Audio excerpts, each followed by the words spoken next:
Wednesday, my dudes.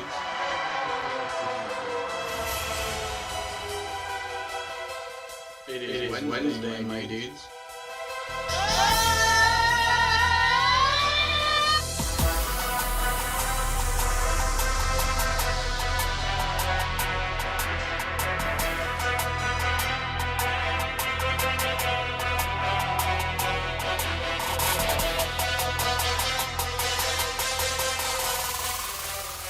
Wednesday, my dudes.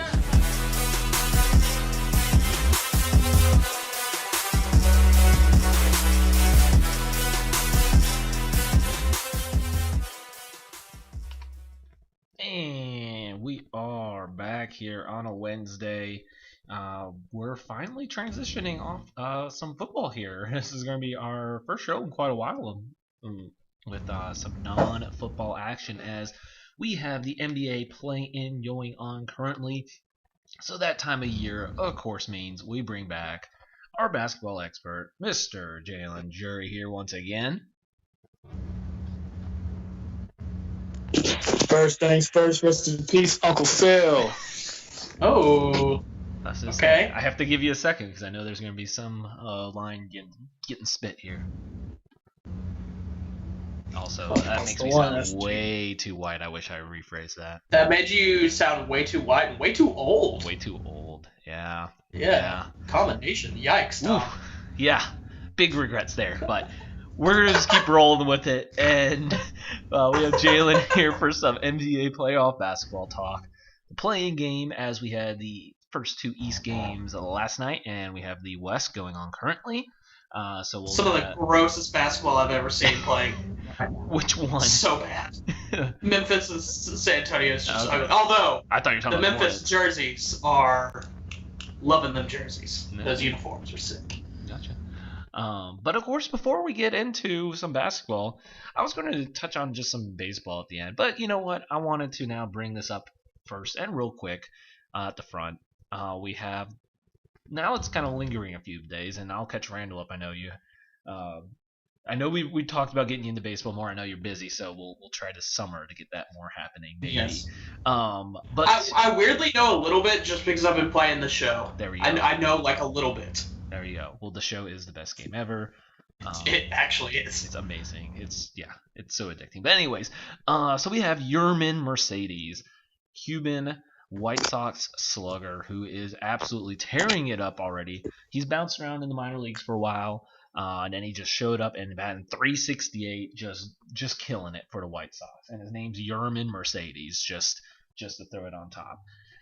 My fear, I think we probably had talked about it at one point with the White Sox, is good old school Tony La Russa was not my favorite hire for the White Sox, even though I still have the White Sox playing in the World Series in my prediction. My fear is Mr. La Russa holding them back because he is overly old school. But we have the battle of the unwritten rules of baseball.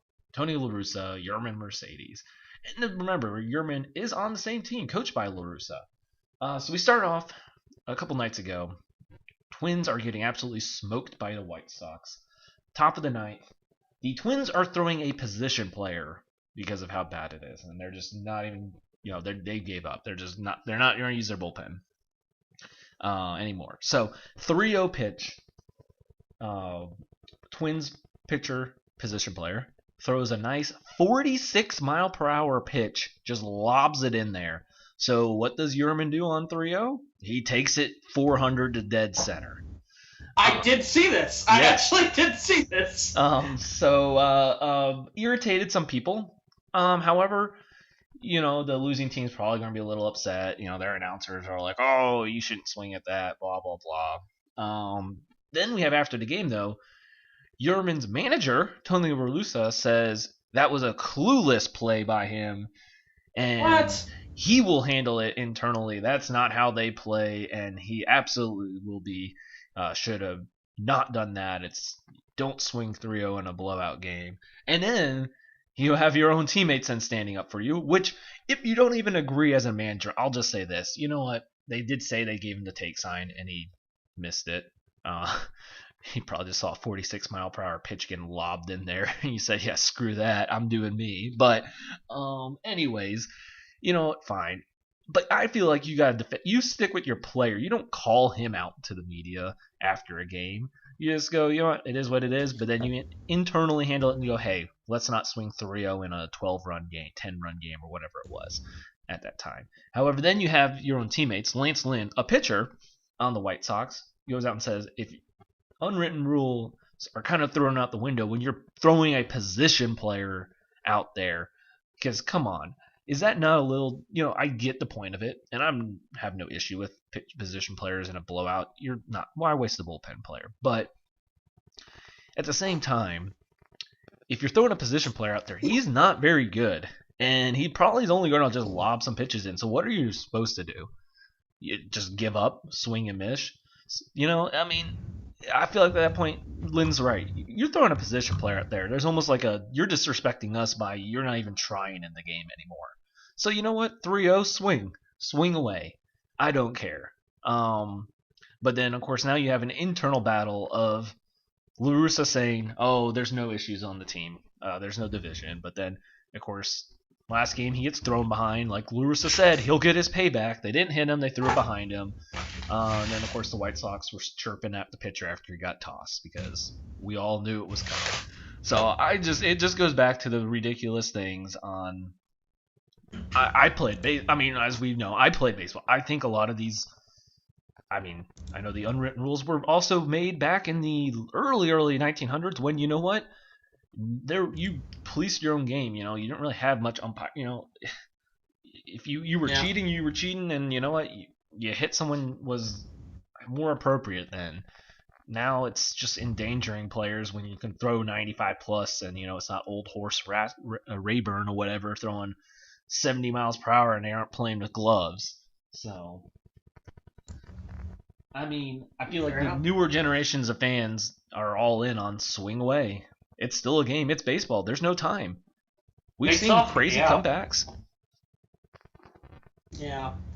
I guess I get not swinging on 3-0 because you're going to get the same pitch on 3-1. Like, he was going to throw that same pitch back to back. Correct. But at that point, what's the point? Because if you're going to swing it 3-1, why not just go ahead and swing it 3-0 and make it a quicker game? Right. Because if he probably would have jacked it out on 3-1 too, so then that's just one extra pitch that everybody has to sit through. Right. That's where I kind of fall in.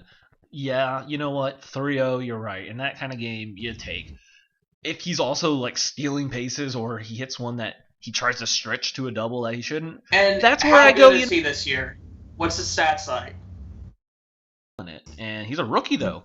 This is his first full season in the bigs. He's Could trying to make potentially win Rookie of the Year. Oh yeah, he's in the hunt right now. Okay, you're not going to take him out. Right. So that's what he's like. I'm doing myself. I'm trying to get myself paid. Whatever. Yeah. So I didn't play baseball. I didn't play golf much. I try now, but I'm awful. Both games I consider very, upstanding, classy. There's lots of unwritten rules and lots of respect aspects in both of those. Particularly, we're talking about baseball. But in this situation, from what I've heard, I'm going to go with an old football quote that I love, and I cannot for the life of me remember who said it. Randall, you might be able to help me out. But it was one of the University of Miami football players back in the 80s. The quote is, "If you don't like watching me dance after a touchdown, then keep me out of the end zone." Oh, it was probably Davenport, right? The running back. Yeah, probably was, and that's where I'm gonna go with here. Like, me being a basketball guy, the 5 guys out on the floor, doesn't matter if they're starters, bench players, whatever, walk-ons, whatever. If they're out on the floor, they're going to play until that clock hits 0. It's the same thing in football. In football, you can't, just because your third string's out there, they can't go half speed. They'll get their heads knocked off. So if we're still playing, in my mindset, if we're still playing the game, I don't really care who's on the mound. I don't really care what the score is. And as you guys said, he's still playing for stats too. He's not going to take the out. jacket. That's my whole thing. You don't you don't like me going yard on you no matter what the score is, well, then maybe you should keep it a little closer next time. Right. So you don't have to put a position guy out there. Exactly. And that's why I like, there's certain ones that like I'm still fine with. Like, if he got on base and he tried to steal second, I'm like, okay, man, that's too much. You don't have to do that. But when you're hitting, like Randall just said, you know what? Typically I'd be like, yeah, you know what? I probably would have waited one pitch. But at the same time, he's getting the same thing next pitch. So whether you get a home run on 3-0 or 3-1, what is he supposed to do? Not swing and strike out on purposely like hit a ground ball? No. That's more disrespectful in my head. If you're going to throw 50 miles per hour over the middle of the plate, you get what you get. Yeah. Did he bat flip? I don't know. I don't remember. Like I saw it. He was like super respectful. I mean, yeah, not he didn't go overboard. I remember. But like he did the normal thing with the bat, jogged the appropriate like speed. He didn't like showboat at all. Like he didn't say anything. He was fine. Also, I just want to point out that like I sent Jalen a text last night that I was watching a playoff game with. That currently on the floor at the exact same time had Peyton Pritchard, Semi Ojeleye, Tristan Thompson, Ish Smith, Raul Neto, and Robin Lopez. Well, I'm currently looking at Gorgie Dang on the floor in an actual playoff game right now. Gorgie Dang. The worst contract in the NBA for like 4 years. I say he's definitely veteran's man right now. Okay, he better.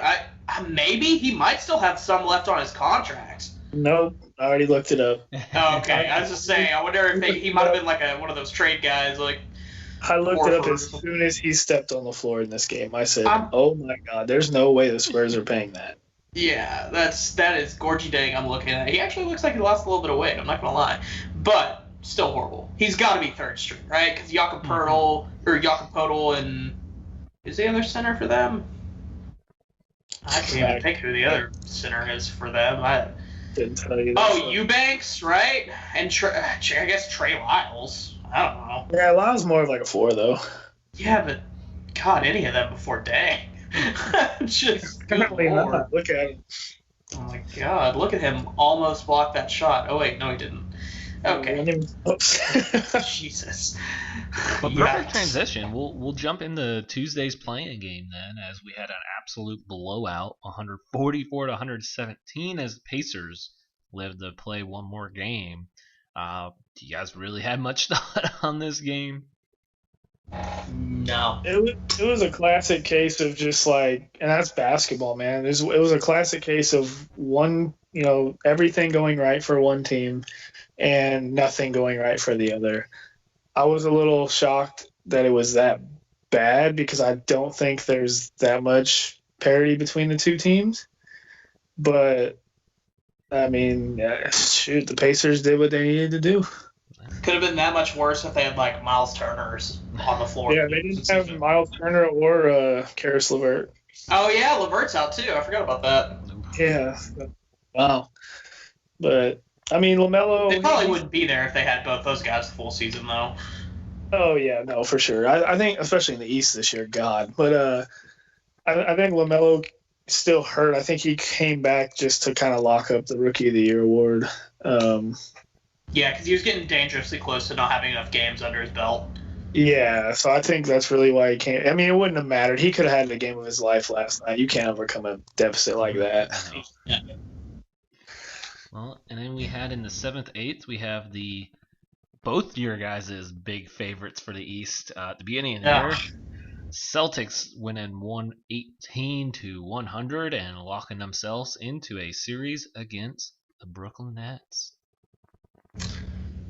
Yeah, we had a little bit of conversation about this last night because we were both talking about how we both picked Boston to make it to the finals.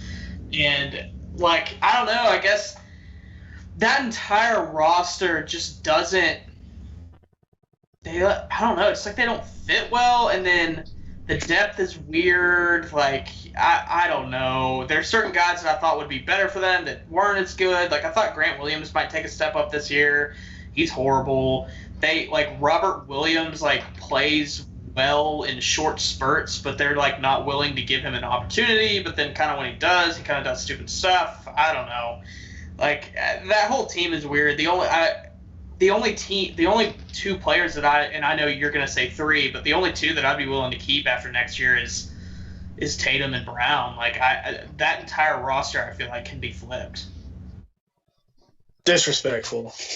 Like Kemba hadn't played that well. I mean, he's had a good stretch like the past like few weeks, but all in all, through the whole season, he's not been great. His whole time with Boston, he hadn't been great. So you bring up a good point. As much as I love Kemba Walker, I almost think in Brad Stevens' system, it doesn't bode well. Like, it's not a good system for like super ball dominant ISO small guards. I mean, Kyrie didn't work, and he's arguably the best at that kind of game. Dribble 1,000 times, take a step back jumper. And Kemba hasn't either. It might just be this. It might just be Brad Stevens' system. It just doesn't fit those guys. But which is crazy though, because like if they let's imagine a scenario where they fired Brad Stevens, like he's getting picked up by another team the next day. Like I feel like he'd be a head coach of another team in 24 hours. I mean, yeah, there's some questionable head coach like out there right now, so I don't doubt that. Oh yes. I mean, it's the end of the season. The Pelicans wouldn't be calling him in a second. They might be the worst head coach team in the league. Oh my God, they dug that for themselves. I'm not sure what in the world they were thinking with that. I don't know, man.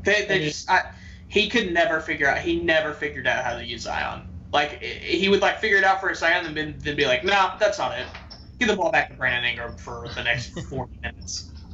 Yeah, no, but golly, life hits you fast, doesn't it, gentlemen? I mean, that prediction we had of the Celtics going to the final, that did not age well at all. No. What's crazy too is like also that trade all those years ago where they trade Paul Pierce, KG, and I think Jason Terry to the Nets, and when it happened, everyone was like, "Oh my God, the Celtics just robbed the Nets." But here we are. However, I mean, probably almost 10 years at this point. I mean, it's not probably 10 years, but it's close. And 10 years later, and Brooklyn's going to get to a finals before Boston is most likely. Cool. So, like, at the end of the day, who really won? Like, pretty. I mean, yeah. I put my house on that one. That the Nets make it before the. Oh yeah. Oh, easily. Well, and just like think about how many picks. Granted, they might have not have been like top 10 or anything like that, but how many picks and draft capital they had the past 10 years, and they've done almost nothing with it. I mean, there's all these guys on their team that are just there. Grant Williams, Carson Edwards, like Ojale, like there's so many guys that they pick that it's just like they're nothing. They don't do anything. You got a lot of guys just running out there getting some cardio in. Yeah, and I mean, although we did talk about how many shots did I say Carson Edwards would put up in 13 minutes or something like that? It was 13 shots in 4 minutes, and I love it. Yeah, it's like he'll go 3 for 14 in like 4 minutes. And never the second time he touches his hands, he's shooting it. But if you get all those, 5-10, you gotta do what you gotta do. Yeah.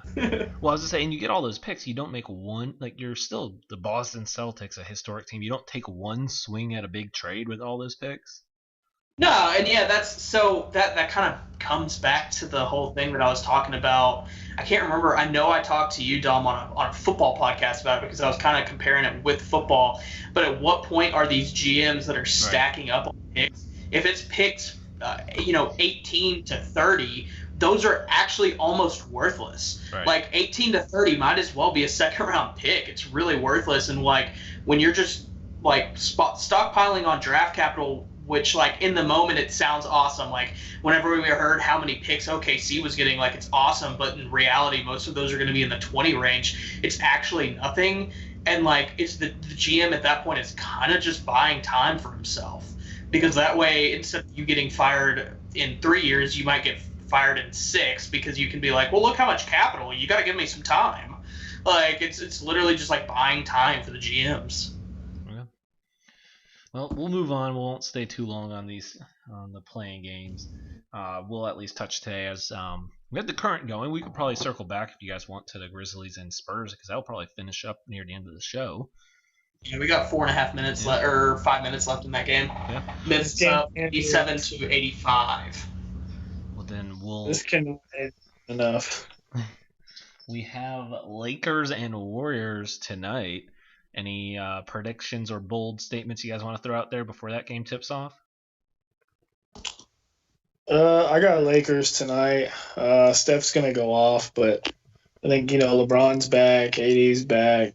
This is the time where, I mean, I guess not like last year because the Lakers were first in the West and whatever. But how many times, and even in Cleveland, or LeBron may not have been the 1 seed, but he always gets his teams to play to the best of their ability in the postseason.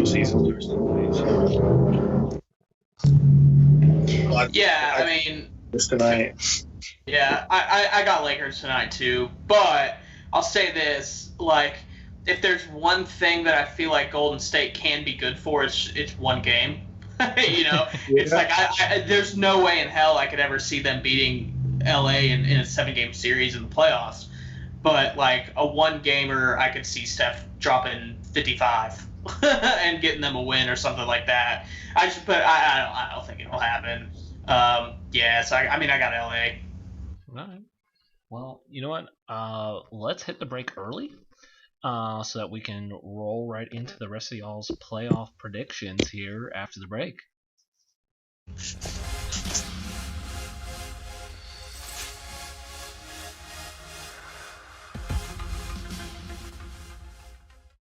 Welcome to MyBookie. You're ready to create an account and start making money. And we're here to help. And remember, you can get a bonus of up to $1,000 on your first deposit. Now you're ready to bet. Just go to mybookie.ag. Visit the sportsbook. Click on your bet and input the amount you want to risk or win in the bet slip. Yes, it's that easy. Just remember, at MyBookie, you play, you win, you get paid.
And we are back here on the other side, and of course it is time to now use your MyBookie12OC sports code and bet on these guys' picks. Right, they'll definitely win you some money. I am not taking any claim. It is all Randall and Jalen, not me, that is giving you these picks.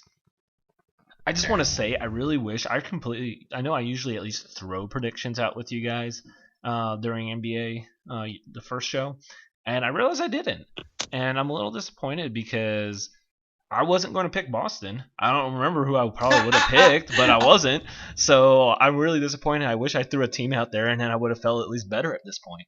But I didn't, so I don't want to be like, oh yeah, I picked the 76ers to be the top seed. So I'll just like to say, though, I wasn't going to pick the Celtics. In my head, I can't remember who I had, but then I was like second guessing. It's like, crap, they both picked the Celtics. I know I'm not where you guys are, but I was like, man, am I really that far off on this? So I had the Pistons, right? Yeah, trying to get that number 1 pick. I bet you had the Bucks Pistons get. pocket.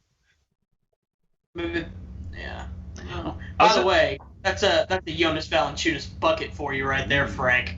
Big man down low. You know I love a little Valanciunas. Yeah.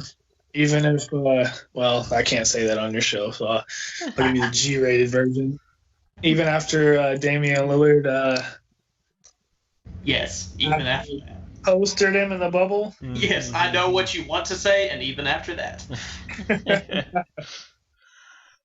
So we'll stick with the East then, because if we finish up the East, we might have at least that game decided. I know it won't be official on who would they be playing since they have to play one more time, but we'll jump to the East. So we have the 76ers playing Washington or the Pacers. Thoughts? Does it matter? Change how many games?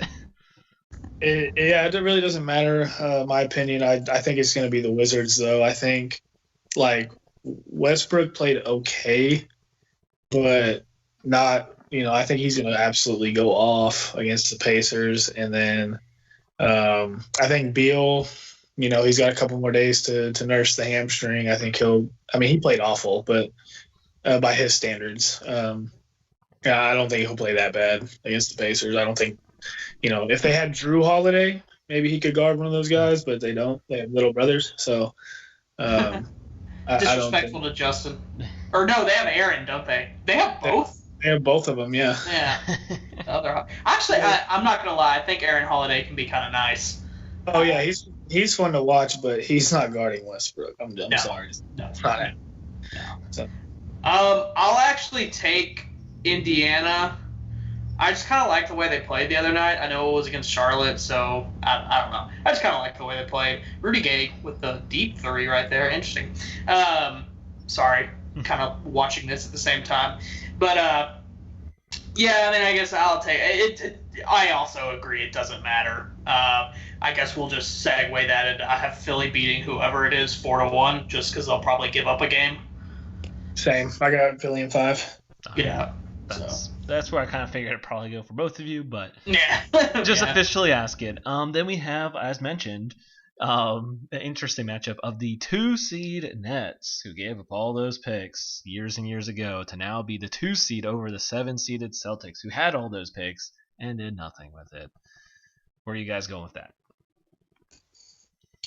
Go ahead, Randall. Man, it hurts me to do this because we had them, but I've got Brooklyn winning 4-1. I just watching that bench and who they've got versus the entirety of the Brooklyn team.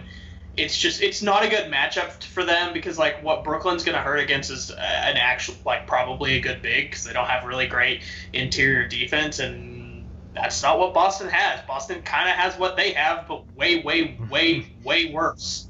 So. I think Brooklyn just kind of rips them a new one. All right, give me the Monstars. I mean the Nets in 4. Monstars. Oh, then we'll just move in 4. You're not even gonna give Boston a game. Jason Tatum can't pull one out. That's not a no. That's a no. Man, I feel. By the way, I just want to point out, Jason Tatum went for 50 last night. What was it, 52 or 51? 51, I think. 51, but why does that? Why did no one 50, talk about straight 50? Straight 50. Yeah, why did no one talk about that? There's not a long list because that counts as a playoff game. There's not a long list of players dropping 50 points in a playoff game. That should have been talked about more, but it was a bad basket. Just want to point out they had 3 double-digit scorers in that game for the Celtics in the win. Was it the big 3? Yeah. Well, name the other 2.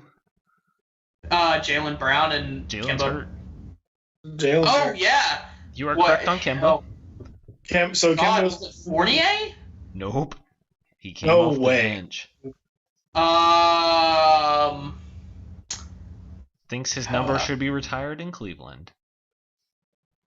Thinks it Tristan Thompson? You are right. Oh. 12 points, the third leading scorer for the Celtics last night. Probably more off of offensive rebounds because you can't do that. Oh, God. Well, good for him, I guess. Hook 'em horns, I suppose. To answer your question, Randall, I think so my personal opinion, I think the play-in tournament is stupid. I think it's absolutely idiotic. But I think because of that, I think not a lot of it's the first year, so a lot of fans are just kind of like, "Oh, this is new. I don't really like this." And so even though it was, like you said, technically a playoff game and you dropped 50, I mean, a lot of like casual fans I know are kind of just looking at these games of like prelims to, which is what they are, prelims to the playoffs. So like myself, I'm a huge fan of the game of basketball. I love it, but there's no better time in any scenario of basketball other than March Madness to watch than the NBA playoffs, because I've always said it. It's the best players in the world playing hard and playing their best basketball. And I think like the play-in games are just like you're so close to that, but it still felt like just a important regular season game almost. At least.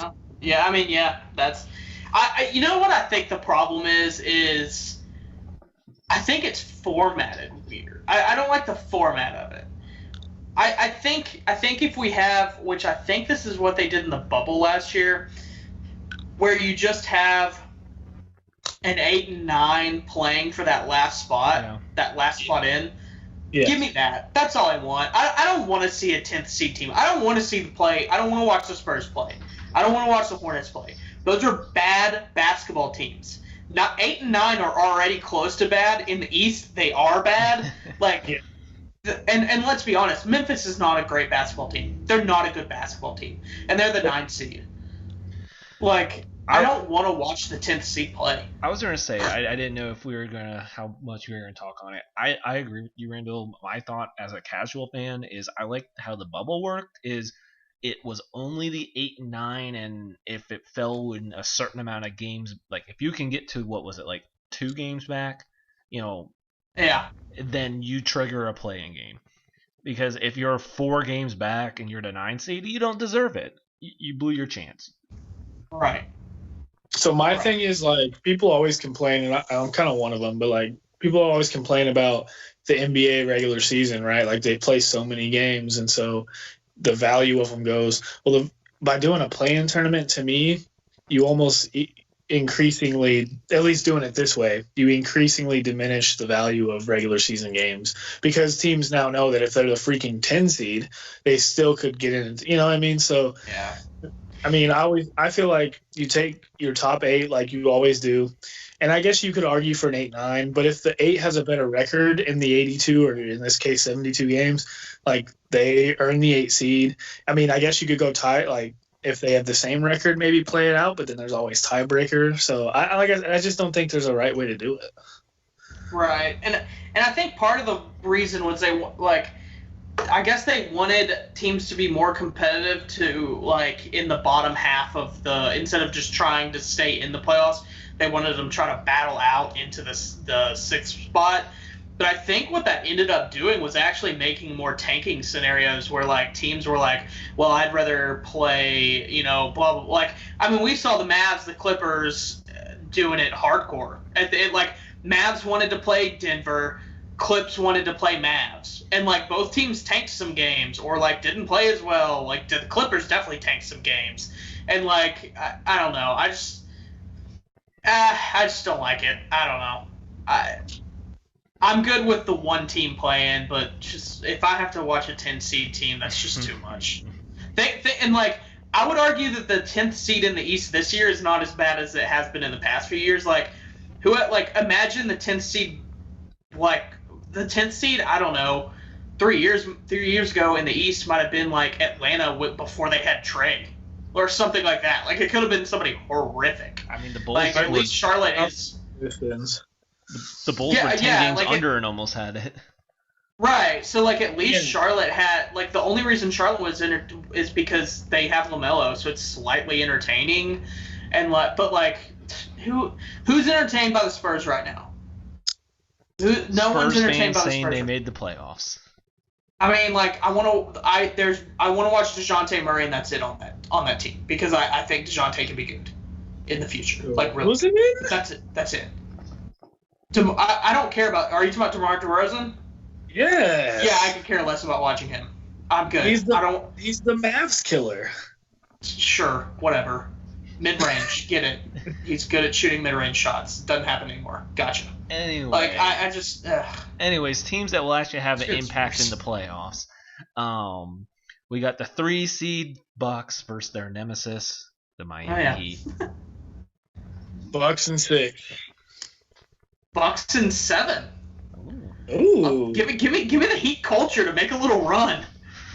Give me the Heat culture. I don't know, man. Just let me. Giannis is kryptonite.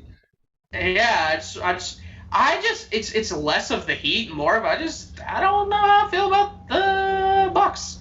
I don't know how I feel about Giannis in the playoffs. I'm gonna be real. I don't know yet. Show me something. This is the year. This is it. You have to do it. Like, you have to do it this year, or it's I mean, at what point we stop giving you MVP votes? That should be the rule. Like, if you can't do something this year, people will no longer vote for you for MVP. So then we got 4-5, the Knicks. Give it to me. I'm kind of excited about this one, I'm not going to lie. Yeah, this is going to be the best series in the East, first round, by far. Yeah. I'm still taking Atlanta in 6, though. I'll flip it on you. I got New York in 6. Ooh. Yeah, I picked New York at first, and I flipped it just because I just did. I'll say this. Everything that I said about Trae Young at the beginning of the year when I was like, I like Atlanta, and you were like, no, this is why. I flipped to your side, and I'm like, that's why I don't like Atlanta in the series, and I like Julius Randle because I don't think they have anybody that can guard him. Like, Clint Capella can guard him if he tries to post up on him, yeah, but, like, he's not going to guard him on switches and stuff like that. Like, Julius Randle's going to be able to go off against this Hawks team. But you're forgetting about the Knicks kryptonite. Playoff basketball? Spike Lee. Sorry. So I'm not wrong. Well, It's definitely Spike. For whatever reason, he's the reason they can't do anything. That is true. But who in the world is this coming into this game for the Spurs? I don't even know who that is. Oh my god. Sorry. This game's horrible. Yeah, I'll take the Knicks. I just want the Knicks to win a playoff game, or a playoff series. That just sounds so fun. Give them something. They deserve something after all of this. Like, they deserve at least one round. Come on. Yeah, I'd be fine with them winning. It's just not my pick. Fair enough. Well, then you guys both have, you have a different team playing the 76ers. You have an upset. Nope, Sixers and 5. So yeah, this is where New York's dreams get shattered. Philly beats New York in 4. I think they sweep them. Right. Ooh. Oh, Embiid's that entire team will lock every player on the Knicks down. There's going to be no one left. Oh.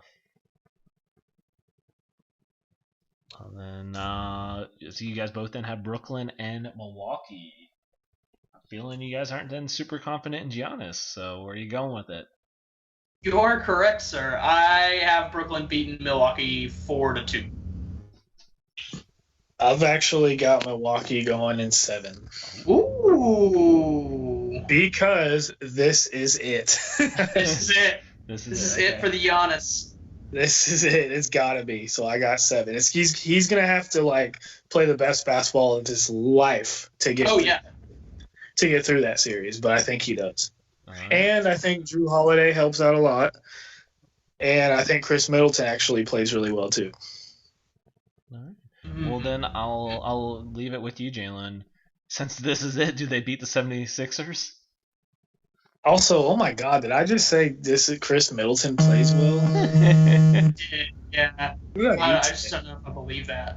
Yeah, I said it with such confidence, too. Also, we're thinking about Chris Middleton having to do some type of, I'm not going to say lockdown, but he's going to have to, really slow down one of those guys. Like, he's going to either have to slow down KD, which I would assume it would be KD. Either KD or... No, I guess Giannis would guard KD? No, they're not going to do that. Who would they... I don't even know who would guard who on that. I mean, it really doesn't matter. But I don't know who they're going to play. Obviously, Holiday's going to guard Kyrie. I think he guards James. I was asking. Who would you put on Kyrie? I don't know. Joe Harris? No. This signifies the problem, Jalen. There's too many of those guys out there. It's the Monstars. Yeah, I don't know. Like I said, I just think something's gonna happen. Something's gonna go wrong for the Nets, and I think the Bucks go in 7. And then I think Dom, to answer your question, I got the Bucks beating the Sixers in 5. Ooh. Short work. Oh. Randall. So I've got Brooklyn beating Milwaukee 4-2. I just think they have too much firepower. And I have actually been debating this in my head, and I'm flipping on the fly here. I'm gonna have Philly beating Brooklyn 4-3. I think this is it for Embiid, actually. I think Embiid's kind of got the same thing here where, like, this is the best basketball you've ever played this year. You have been a dominant force. Almost – oh, God, you're about to hate me for this.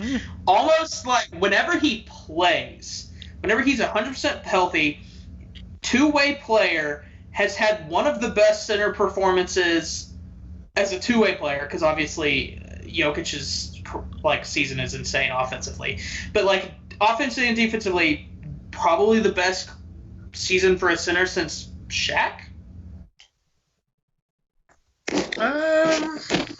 I mean... Yeah, they've just, like, Philly, I feel like, has flown for a 1 seed. They've flown so far under the radar. Is that a bad thing, though? I would almost just say that's... No, that's favorable for them. But yes. It's kind of taken away, and media has a lot to play in this, but it kind of takes away from the season he's had, because I can't argue with you there. I mean, since Shaq, yeah, because then even before that it was Hakeem, so... Yeah. Like, yeah, I can't... He's solidified himself. I think if as long as they don't get, like, punked in the playoffs in any way, he's solidified himself in the conversation for top 5 in the NBA. Like, he has to. You could maybe argue Dwight Howard the year they went to the finals. Yeah, but, like, not like offensively, all he was doing was getting putbacks. You know, yeah, like, but the stats were there. I mean, he was dunking everything, and he actually had a really good hook shot. I mean, it wasn't as pretty, it wasn't as refined, but he was putting numbers up. But also, I feel like that was a little bit of the NBA being like, wait, what's going on in Orlando? When it's like, I mean, other than what Phoenix started to do a little bit with the Nash teams, but like where it's like, we're just gonna jack up threes now. Every player on the court except for Dwight Howard can shoot. They're all just gonna shoot threes, and then Dwight Howard's just gonna sit in the middle and rebound and dunk, which is like kind of the first time that had really happened. And everyone was like, wait, what's going on? What is this?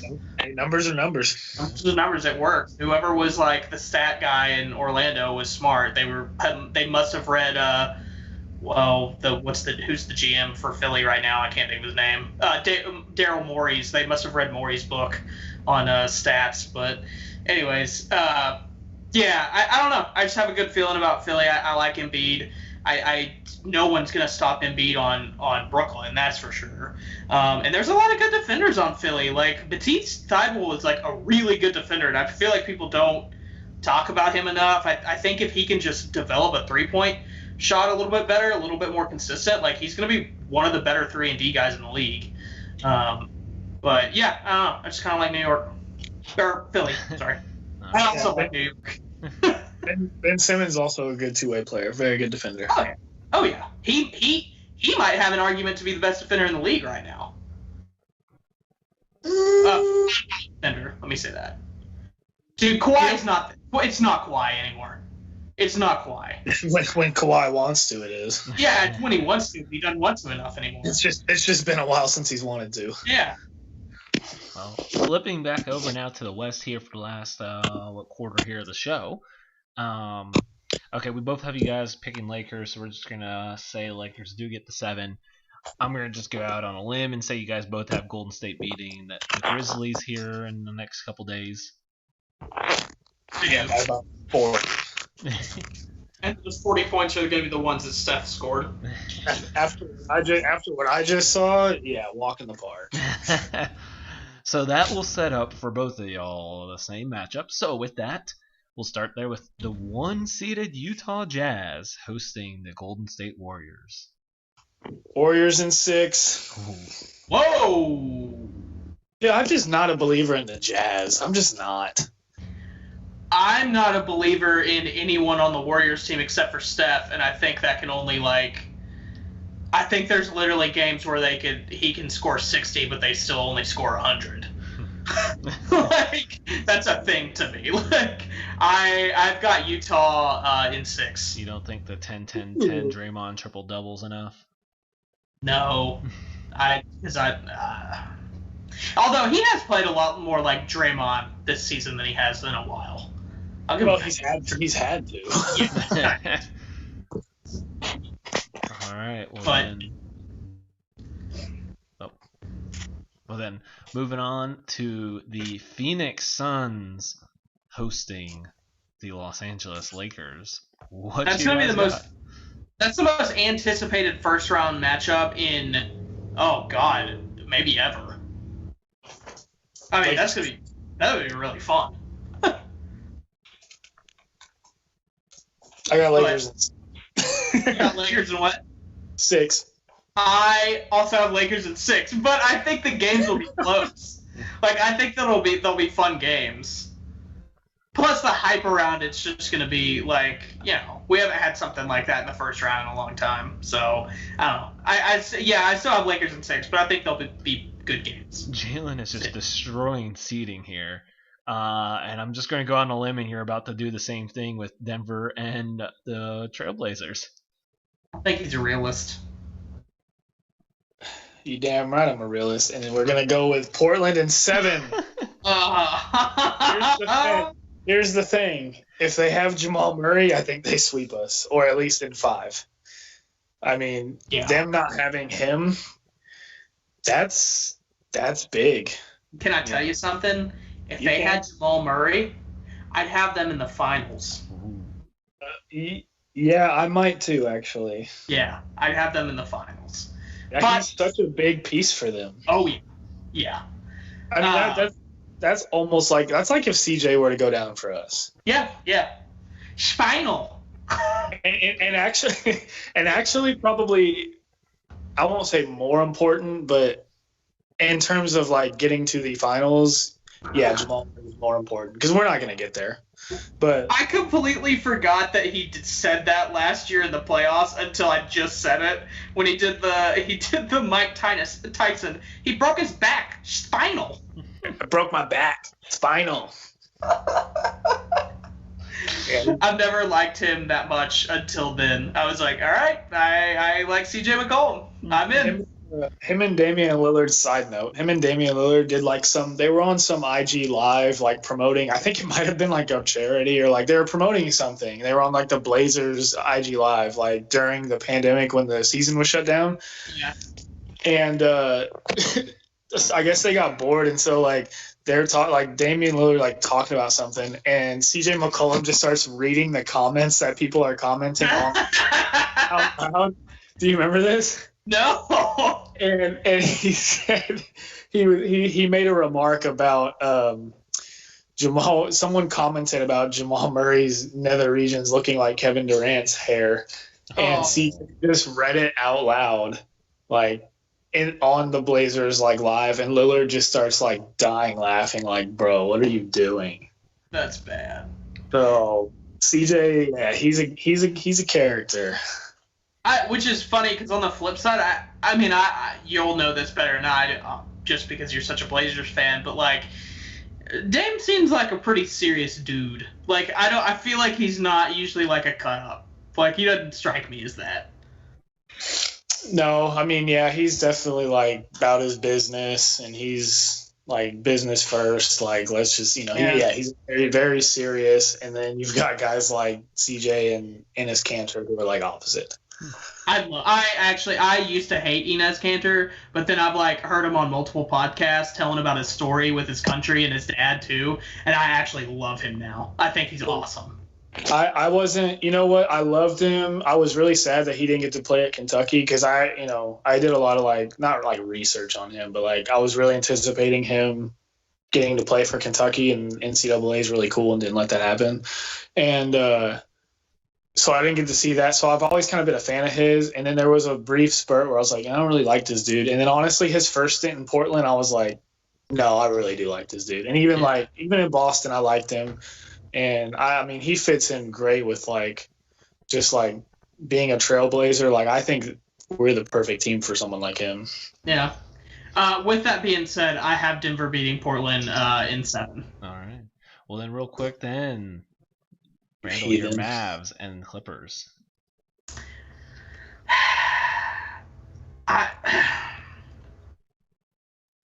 Dallas beats Clippers in 7. Very good. I don't actually believe it. Very I have to say it, but I don't actually believe it. Yeah, I got the Mavs beating them in 7 also. I'm like, in my head, I'm like, revenge game, but then I'm like, but that honestly means, like, they're just going to send, like, it's just going to be it's going to be, like, every 2 or 3, like, drives. They're going to be like, all right, now Kawhi, you flip on Luka. All right, now Paul, you flip on Luka. And, like, that's when they're going to turn on the defense, and, like, no one else is going to be able to score except for Tim Hardaway a little bit. Like, But it's still pandemic, P. I mean, that's a heck of a thing to think about if you're Luka. I mean, he's not thinking about it, but, like, okay, one possession coming down, I got Kawhi on me. Great. Pass it. Then I got Paul George guarding me. Still got to work a little hard. And then the next position, I've got Morris, who's going to rip my freaking head off if I touch the paint. Right. Like, that does not sound fun. No, and literally, like, in the meantime, each one of those guys are going to be able to get a breather. Like, when they don't have to guard Luka, it's a breather. Yeah. And, like, it's not good. Not good. All right. Well, then, real quick here in the next round, so we can get to your conference final and championship. Jalen, you have all lower seeds winning then. I do. All right. And NBA does reseed, right? And it's the highest to the lowest seed. No. No. They don't reseed. Yeah. Okay. No. So it would be Warriors Mavs. Well, then it would still work out that same way. Okay. So you got Warriors Mavs. Yeah. And Portland Lakers, what you got for both of those? The Warriors in 6. I don't know why I have the Warriors like going hard in this, but I'm not gonna bet against Steph, not yet. I mean, yeah, I'm just not gonna do that. And then I've got Lakers beating the Blazers in 5. All right. We just can't do it. So you're having the teams that play each other tonight play again. Western Conference Finals right now, guys. Yep. This is a Conference Finals preview. All right. Then, Randall, you have Denver versus Lakers. Denver versus Lakers, and Utah versus the Mavs. What you got then, real quick? Yeah. I got Utah beating Dallas 4-2. Not as much as I think that Dallas couldn't play them well, as much as I think if the Mavs can get through the Clippers in 7, it's going to take so much of Luka that he's just going to be gassed. Like, he's going to be gassed by the time he has Utah, and it's just not going to be good. And then I'll take Lakers to beat Denver 4-1. If Jamal Murray was there, it'd be a different story. But I think Anthony Davis can do a decent enough job on Jokic to take them out. So. All right. Well, then I'll keep it with you there. You have Lakers and Utah, who's going to the finals to play the 76ers. Yeah, I had Lakers beating Utah 4-2, but I actually think it would be worse. I think it might be like 4-1. I don't think, because I don't know. I'll be excited for Anthony Davis to expose Gobert. All right, then to you, Jalen, for the rematch of tonight's play-in game for your conference or Western Conference final. Lakers, Gold State. What you got? Lakers in 6. All right. Well, then I'll hand it both of you guys over. You each did a couple minutes to give your NBA final prediction. Go ahead, Frank. Lakers Bucks on my end. I'm taking Lakers in 6. With the repeat. Oh man, that does not. I hate saying that. I can hear the pain in your voice saying it. I love LeBron, but I love Anthony Davis, but I hate having to pick the Lakers in anything. Mm-hmm. Oh, it just sucks. Like, oh my gosh. But yeah, I've got to wrap it up. I've got Lakers in 6. I did say it's Giannis's year. I just meant to get to the fun. Sorry, Giannis. That's about as far as you can get. LeBron is still. I don't care what anyone says. LeBron is still the best player in basketball. Like, there's no. I don't think anyone has taken that reins over yet. Remember that one time I was like, Jokic might be the best player in the NBA, and now he's gonna win MVP 100%. Just saying. But is he better than LeBron? Really? Are you gonna say that? I mean, LeBron himself was like, "I'll never be the same." I think he was being sarcastic. I don't know. I think he's just like, I'm an old man. LeBron is 100% muscle with like 2% body fat. I'm pretty sure his heart pumps diesel. I don't think a high ankle sprain is going to end his. He's 97% muscle, 2% basketball, and 1% Looney Tunes now. Yeah, with plutonium in there somewhere. Yeah. He was made in the lab, but yeah, that's true. Yeah, like I said, it's Giannis's year. I have to get out of the East. I mean, they're gonna have a tough time with LeBron and AD. I mean, everyone is. That's why I have them going there. But unfortunately, that's the way I see it playing out. I mean, I love it for LeBron, get that 5th ring, but does it have to be in LA? Mm-hmm. All right, Randall, what you got? I got Lakers beating 76ers in 6. Yeah, I just, it's hard to pick against them when they're fully healthy. It's like this thing that we knew was looming where it doesn't matter how far they dropped as long as they were able to stay within 10 seeds that they had a shot at the finals, and it is what it is. I think Embiid will have 2 really, really good games and get them wins and kind of solidify what we've all been talking about with him for the full season, and it be a thing from now on. Maybe the whole him not playing hard and him not taking basketball seriously thing will finally kind of go away. But at the end of the day, I think it's the Lakers again, sadly. I think that stopped after this season, though. I think the rest of the West. I think we've kind of talked about this before, where the rest of the West isn't quite ready to take it yet.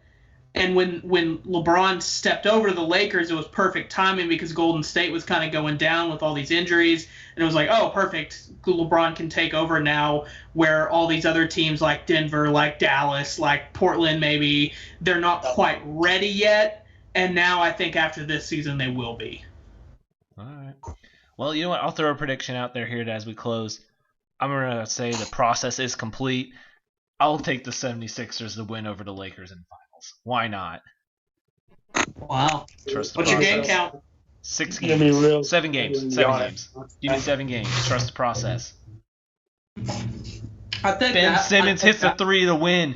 Everyone's jaw drops. He actually shot a 3. He wouldn't shoot it. It would have been like everything you just said is no longer a credible quote. Yeah, no, he does not take a game-winning 3. But I'll take a random shot in the dark. I'll take 76ers in 7 over the Lakers. Not a Ben Simmons 3 to win it. All right, well, that's our show here. Thank you, Jalen, here for joining us to get some NBA playoff talks. We will definitely bring you here back in as we get farther into playoffs and see if all your Western Conference underdogs win out and you have a rematch of tonight's game of Warriors-Lakers. Catch you next week on We Talk Sports Good. Have a great rest of your night.